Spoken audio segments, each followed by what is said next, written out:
The Coat of Many Colors by Jenny Korolek and Pauline Baines. Read to you today by Gammy. The coat of many colors was very special. Finely spun, it was woven out of the softest wool from the best sheep. Light as air, it was embroidered with desert flowers in fiery silks and strewn with crescent moons, midday suns, and evening stars in threads of silver and gold. Anyone who saw it longed to wear it. One day long ago, a man called Jacob gave the coat to his son Joseph. Jacob had many other sons, but he loved Joseph best. Little did he know how much trouble this coat would cause. Joseph's 10 half-brothers were jealous of him because he was Jacob's favorite. They were also angry because he never helped them in the fields. But above all, they hated Joseph because of his dreams. Once he told them, "I dreamed that you were sheaves of corn bowing down to one great sheaf of corn, which was me." Another time he said, "I dreamed that the sun, moon, and all the stars were bowing down to me. The sun was our father, and the moon was our mother, and you were the stars. My dreams say that one day I will be a very important person." The brothers grew tired of hearing about Joseph's dreams. So one day, when they saw him prancing towards them in his coat of many colors, they decided to get rid of him. "Let's kill the dreamer," they said. No, cried the eldest brother Reuben. "Don't kill him. Let's throw him into the empty well and leave him there for a while, and that will teach him a lesson." So the brothers tore the coat of many colors off of Joseph's back, gave him a beating, and flung him down the well. "You can cool off there," they shouted, "and learn to mend your ways." Reuben could not bear to hear Joseph's cries coming from the well. He went away and hid, waiting for a chance to rescue his brother. Joseph lay in the dark well, hungry, cold, thirsty, battered, and bruised. "If I ever get out of here," he vowed, "I will never boast about anything again." Then a long line of camels appeared through the desert haze. "Look," cried one of the brothers, "here come some merchants carrying spices down to Egypt. Let's sell our pretty Joseph as a slave." "Good idea," said the others. So they sold Joseph to the merchants for 20 pieces of silver. When Reuben came back, he was horrified. "What have you done?" he shouted. "Do you want to break our father's heart?"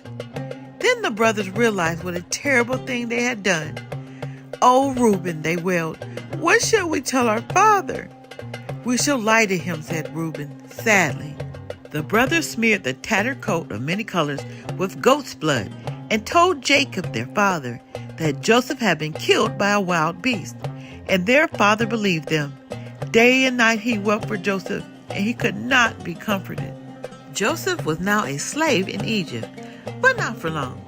The Pharaoh was having worrying dreams of 7 fat cows and 7 thin cows, 7 plump ears of corn and 7 empty ears of corn.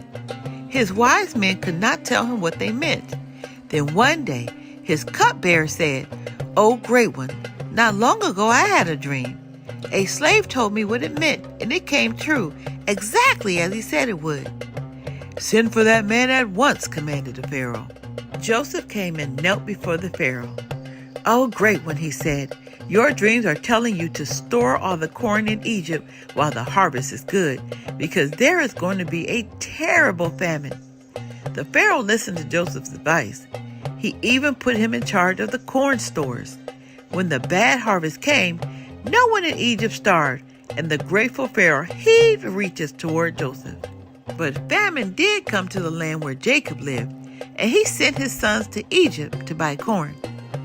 The brothers did not recognize Joseph in his robes of purple and gold, but Joseph recognized them. And while they were filling their sacks with corn, he hid a precious silver cup in his little brother Benjamin's sack. When Joseph's soldiers searched the sacks at the Egyptian border, they found the silver cup. They arrested the brothers and took them straight back to Egypt. "Benjamin must stay here," ordered Joseph, "but the rest of you may go." "This is a punishment for what we did to Joseph," the brothers said to one another, not knowing that Joseph understood what they were saying. They fell to their knees. "Keep us here, but please let Benjamin go home," they begged. "You see, our brother Joseph died long ago, and it broke our father's heart. If he never sees Benjamin again, it will surely kill him." Then Joseph knew that his brothers had changed as much as he had. "Don't you recognize me?" he said. "I am Joseph." His astonished brothers bowed low before them. "Forgive us, Joseph, for what we have done to you," they said. "Forgive us." Joseph hugged his brothers.